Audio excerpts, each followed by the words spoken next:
Iniciando então a gravação, voltamos aqui no intervalo, falando aqui sobre uma outra modalidade de licitação que foi criada inicialmente por medida provisória, que depois foi convertida em lei, tá? Na Lei 10.520 de 2002, que é a modalidade de licitação chamada pregão. Essa modalidade, ela é aplicada, tá? A bens e serviços comuns, tá? E a própria lei, né, do pregão fala o que são considerados bens e serviços comuns. São aqueles cujos padrões de desempenho e qualidade possam ser objetivamente definidos pelo edital por meio de especificações que são usuais no mercado.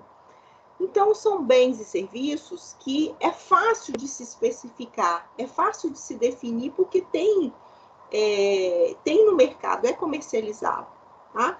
Então, por exemplo, se eu quero licitar, né, para a compra de caneta esferográfica azul, tem N fornecedores, e é fácil de especificar. Olha, a administração pública quer comprar canetas esferográficas de material transparente e tinta azul. Tem Faber-Castell, tem Bic, tem N marcas que fabricam, né?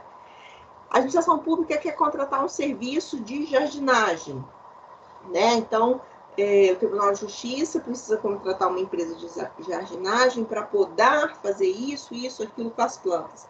É fácil de especificar esse tipo de serviço. É usual, tem no mercado disponível, tá bom? E outra coisa interessante em relação ao pregão é que não tem limite de valor estimado para contratação. A gente vai ver que existem algumas exceções, tipo obras de grande porte, isso não pode ser feito através de pregão. A gente vai ver que tem coisas que não podem ser realizadas, né? Bens e serviços que não podem ser contratados via pregão. Mas a regra é que não tem limite de valor para contratação via pregão. Tá? Foi regulamentado pela União através de vários decretos, tá? O último decreto não é esse que está na telinha de vocês, porque esse material ele é anterior a 2019. O último decreto que regulamentou o pregão, porque nós temos o pregão presencial, né, que é o que está lá na Lei 10.520, e nós temos o decreto 10.024, que regulamentou aí, em 2019, né, a modalidade de pregão eletrônico. Tá? Ele é conhecido, essa modalidade, melhor dizendo, é conhecida pela celeridade nas contratações e porque também tem coisas que não são cobradas, né, como taxas de emolumentos referentes a fornecimento de edital, tá? E outras coisas que são mais simplórias. O pregão, na verdade, ele veio, tá? A lei do pregão veio com o objetivo aí de desburocratizar esse procedimento licitatório, procurando simplificá-lo para obter melhores resultados, tá? Essa modalidade de licitação, ela é muito mais simples do que as outras. E a gente vai ver agora por que ela é muito mais simples do que as outras, tá? O prazo de validade das propostas também é de 60 dias, como a gente viu, né? Então, a administração pública, ela tem um prazo para contratar com o particular, e o particular que venceu tem até 60 dias para manter os termos da proposta original. As fases estão ali, entre fase preparatória, que é a administração pública organizando todo o procedimento, e a fase externa, que a gente vai ver agora. Tá? Então, vamos lá na Lei 10.520 para você ver o que nós estamos falando. Então, o artigo 3º fala da fase preparatória. O artigo 3º fala: desse decreto, considera-se, terceiro da Lei 10.520. A fase preparatória do pregão observará o seguinte: 1.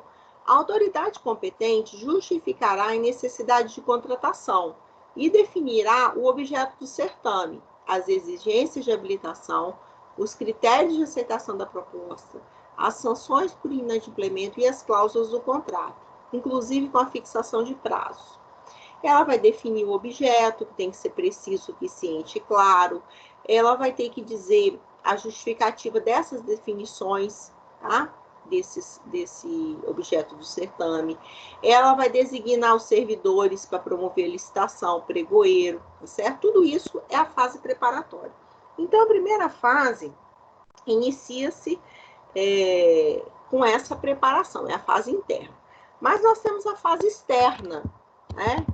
Que é a fase que se inicia com a convocação dos interessados. Então, repare, no pregão, diferente das outras modalidades que a gente estudou, quando abre-se aí, né, a publicação do edital, a segunda fase já seria a habilitação. Aqui no pregão, não. Essa licitação, ela começa com a convocação dos interessados por meio da publicação em diário oficial ou em jornal de grande circulação, tá? E facultativamente também por meios eletrônicos. Então, a fase externa começa aí convocando os interessados, está aí no artigo 4º da Lei 10.520, convocando os interessados, tá? E chamando eles para participar. Não tem a fase de habilitação agora, tá? Como teria nas outras modalidades. Existe apenas uma fase prévia, tá? Então, lança ali o edital, convocando os interessados, tá bom? Por meio de diário oficial ou jornal de grande circulação, até mesmo por meio eletrônico. E chama, então, esses interessados para participarem. Gente, essa fase é uma prévia que vem agora, tá? Que as pessoas que estão participando, os licitantes, eles resumem-se a dar uma declaração. Eles mesmos dão uma declaração dizendo que eles estão regular com a Fazenda Nacional, com a Seguridade Social, com a FGTS, e que ele atende às exigências do edital, quanto à habilitação jurídica e as qualificações técnicas e econômico-financeiras. Então, repare, aqui não existe aquela fase inicial de habilitação, que é juntar a documentação. Existe uma declaração pelo próprio licitante de que ele está em dia, que ele preenche as exigências de qualificação técnica, econômica, financeira, que ele está em dia com a Fazenda, que ele está em dia com a Seguridade Social, que ele está em dia com a FGTS, que ele não tem dívida trabalhista. Ele declara isso, mas não comprova nada agora, ele só declara. Tá? Então, não é uma fase de habilitação agora, é uma fase que a gente chama de prévia. Tá? Passando essa fase, tá? Os aprovados na fase anterior apresentam as suas propostas comerciais, cuja compatibilidade com o edital será averiguada. Tá? Isso está no artigo 4º, inciso 10, da Lei 10.520. O artigo 4º, inciso 10, diz assim: para julgamento e classificação das propostas, será adotado o critério de menor preço. Repare, no pregão, nessa modalidade de pregão, o único critério que se analisa é o menor preço. Não tem critério técnica, melhor técnica, não tem nada disso. O único critério aqui é o menor preço. E vai ser observado os prazos máximos para fornecimento, as especificações técnicas e os parâmetros mínimos de desempenho e qualidade. Tá? E aí, essas propostas, né, vão ser analisadas. Tá? E quem tiver o menor preço vai ganhar. Só que olha que interessante, existe a possibilidade, tá, de que durante a sessão de pregão, que pode ser presencial, mas hoje em dia ela é muito mais eletrônica, né, pela internet, existe no curso da sessão a possibilidade do autor da oferta do valor mais baixo e das ofertas com preço de até 10%, fazer novos lances verbais e sucessivos até a proclamação do vencedor. Então, tem ali o pregoeiro, né? É definido pela administração pública. E todo mundo vai fazendo seus lances. Vamos supor que o lance que eu dei da minha mercadoria, né, é R$100. Você deu o preço de 110 e o colega deu o preço de 150.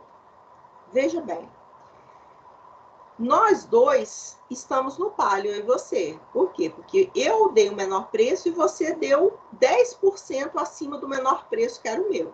O outro colega, em tese, estaria desclassificado.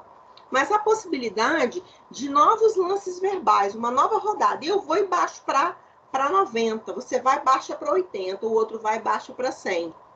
Repare, existe a possibilidade aí da gente dar lances verbais abaixando o valor, para aumentar a concorrência. Tá? E aí o que acontece? Isso está no artigo 4º, inciso 8.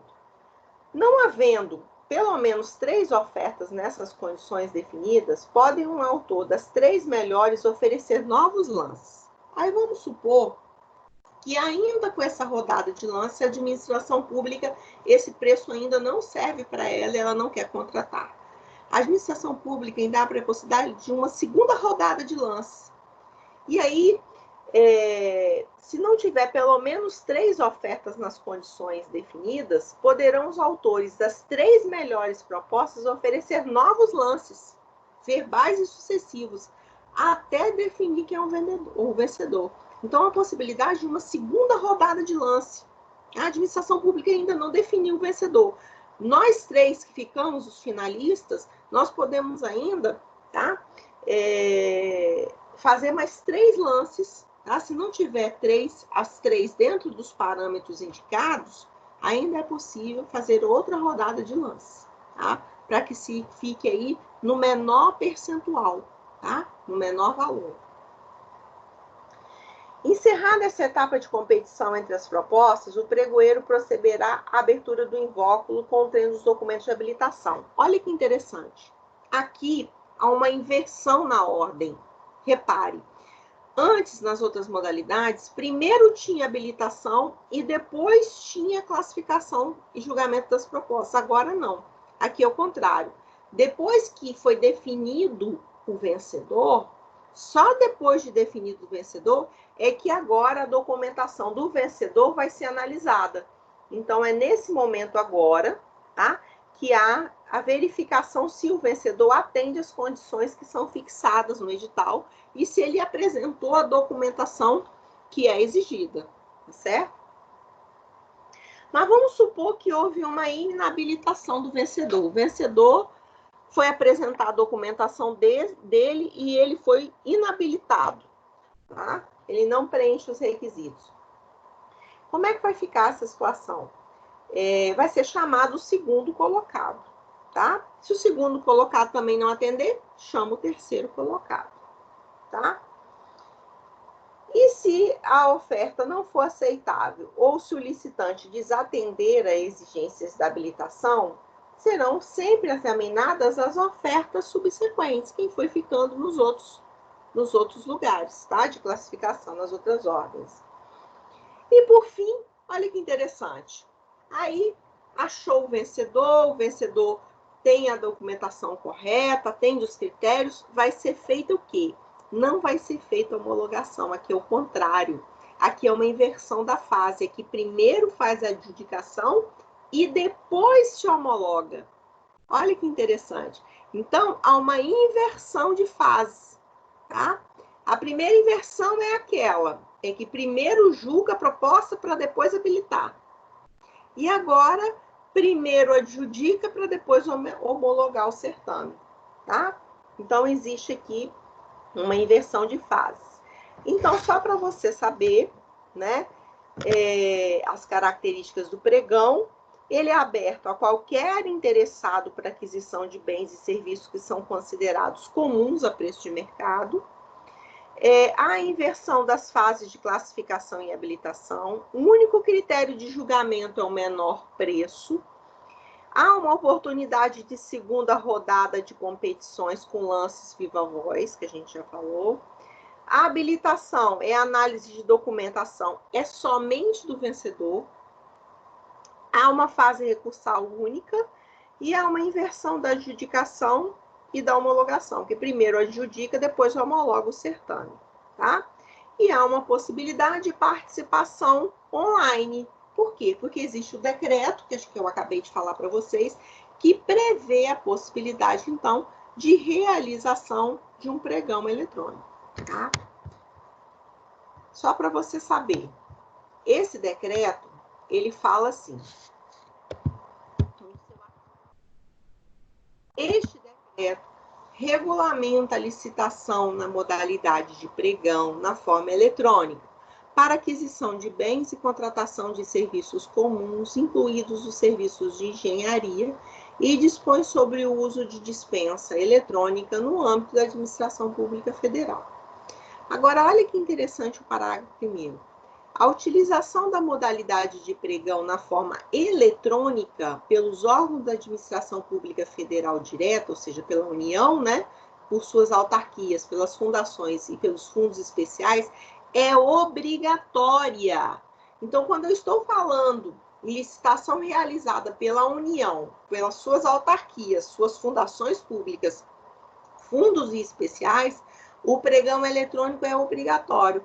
Mas o parágrafo 2º fala: as empresas públicas e a sociedade de economia mista e sua subsidiária, elas poderão adotar. Então, em relação à empresa pública e sociedade de economia mista, não existe obrigatoriedade.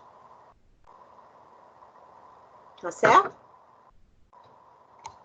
E aí você vai vendo que existe aí, nesse decreto, os conceitos, os princípios, tá? Depois você vai dar uma lida nesse decreto com calma. Bom, o artigo 5º da Lei 10.520, que é a Lei do Pregão, fala que é proibida a exigência de garantia de proposta, a aquisição de edital pelos licitantes. Por quê? Porque antes os pregões eram presenciais, né? Então, obrigava a aquisição do edital impresso, né? Também não pode cobrar taxas e emolumentos, salvo os referentes ao fornecimento do edital, o edital impresso, né? O prazo de validade a gente já conversou, tá? E as penalidades que são aplicadas àquele convocado, aquele licitante vencedor, né? Que convocado dentro do prazo de validade da sua proposta não celebrar o contrato, deixar de entregar ou apresentar documentação falsa exigida para o certame, ensejar o retardamento da execução de seu objeto, não mantiver a proposta, falhar ou fraudar na execução do contrato, comportar-se de modo inidôneo ou cometer fraude fiscal, ficará impedido de licitar e contratar com a União. Olha que coisa grave.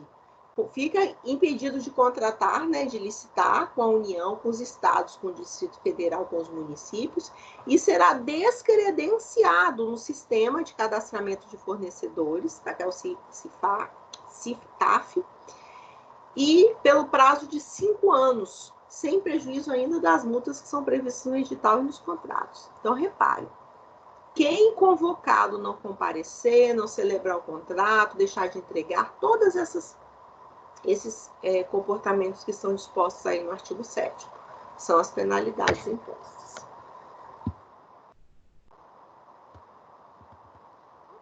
Importante que você saiba é o seguinte: quando você estudou lá, né, a hierarquia das normas, você estudou que lei especial derroga a lei geral, né? A lei do pregão, ela é uma lei especial, mas repare, a lei 8666 é a lei que traz normas gerais em matéria de licitação.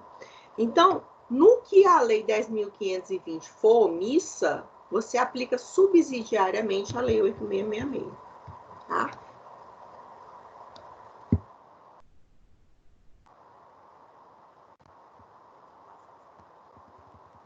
E para finalizar, a gente vai falar de um tipo de uma modalidade de licitação que, apesar de não estar lá no rol, né, expresso das modalidades, ela também é considerada modalidade de licitação, que é o registro de preços, tá?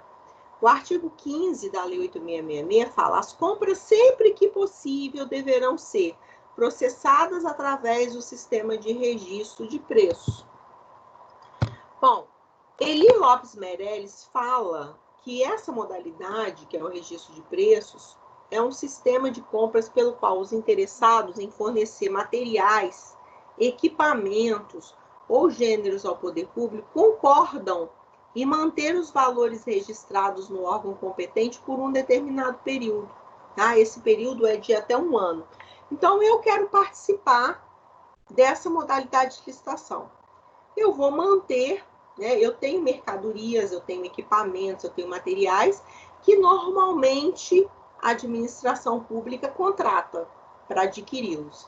Então, eu vou cadastrar, registrar os preços dos meus serviços, meus equipamentos, meus materiais, tá? Nesse órgão competente, tá? E esse preço, e essas condições da minha proposta, eu vou ter que mantê-las não por 60 dias, como foi nos outros casos. Eu vou ter que manter esses preços por até um ano, tá bom? Então, essa modalidade, ela se aplica para compras realizadas pelo poder público, de forma a se obter maior eficiência em relação aos valores praticados pelo mercado. Sempre que possível, a administração promoverá um sistema prévio de registro de preços, tá? Então, a administração pública vai manter ali um registro dos preços das mercadorias, dos produtos e dos serviços, alinhando os valores estabelecidos pelo mercado, evitando o superfaturamento, tá? O artigo 15, parágrafo 3º da Lei 8.666 já fala que esse registro será precedido de concorrência, podendo ser impugnado por qualquer cidadão.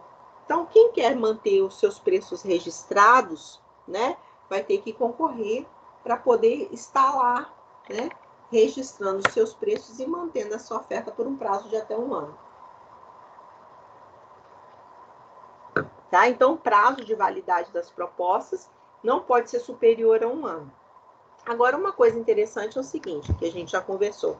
É claro que se houver aí uma alteração superveniente, um fato superveniente aí que cause um prejuízo muito grande, né, um aumento muito grande das mercadorias e dos serviços, aí sim, é claro que isso pode ser revisto pela administração pública, tá? Então, na verdade, o registro de preços, que é uma modalidade de licitação, está no artigo 15 da Lei 8.666, é uma formalização, né? Lavra-se uma ata que formaliza uma proposta futura de contratação de cunho irrevogável. No registro de preço, o licitante formula uma proposta para uma promessa de contratação. E essa proposta que ele formulou, ele vai ficar vinculado, tá? E assim que a administração pública chamar ele para assinar o contrato, ele é obrigado a ir, tá? Como eu disse, essa ata de registro de preços ela é válida por um ano e os fornecedores estão obrigados a manter os preços ofertados pelo mesmo prazo, contado a partir da data da apresentação das propostas, tá? E como eu disse também, essa exceção se dará nos casos em que sobrevenha eventualmente um aumento assim, muito grande, excessivo no mercado de preços registrados. Passando por aqui, se você não tiver nenhuma dúvida. Bom, só ficou Jonathan e Rafael. Eu quero saber em relação ao que eu falei até agora. Ficou alguma dúvida? Por enquanto não, Giovana, tá tranquilo. Então tá, gente. O que eu tinha para falar em relação ao pregão, registro de preços, tá? E as fases, eu espero que vocês tenham entendido que existe uma diferença aí, uma inversão nas fases no que se refere ao pregão. Essa é a grande pegadinha das provas de concurso. Eu gostaria que vocês lessem, tá? A lei. Aquela apostila de direito administrativo que eu coloquei lá na pré-aula 11, tem 80 páginas, as 80 primeiras páginas da apostila são todas sobre licitação. Eu gostaria que você desse uma olhada. Gostaria que você lesse aqueles artigos da Lei 8.666 que nós conversamos hoje, que eu citei aqui nessa aula. Gostaria que você desse uma lida nessa Lei 10.520 e também no Decreto 10.024, que fala do pregão eletrônico, tá?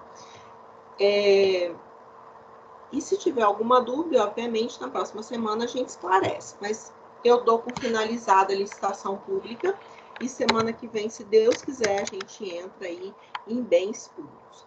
Licitação é uma matéria, como eu disse, é bater texto de lei, então eu preciso que vocês estejam sempre com uma legislação atualizada. Se o seu vadimeco não tiver, é importante que você vá no site do Planalto e olhe, tá bom? E fique atento às alterações. Se vocês não tiverem nenhuma dúvida, eu vou finalizando a aula, tá? Estou me colocando à disposição aí para esclarecer qualquer coisa. E desejando a vocês aí uma boa noite, tá? Uma boa semana. Qualquer coisa, me chamem aí no e-mail, no direct do nosso Instagram que eu criei para vocês, Prof. Giovana Zanetti. Tudo bem? Posso encerrar a aula, então? Tudo bem, Giovana, pode encerrar. Boa semana aí para você também. E qualquer dúvida, Vocês... eu, Tô a aqui. gente se Pode me mandar um comunica. e-mail, isso aí, pode me mandar uma mensagem que eu estou à disposição. Fiquem com Deus, Ok, gente. então. Boa noite. Boa noite.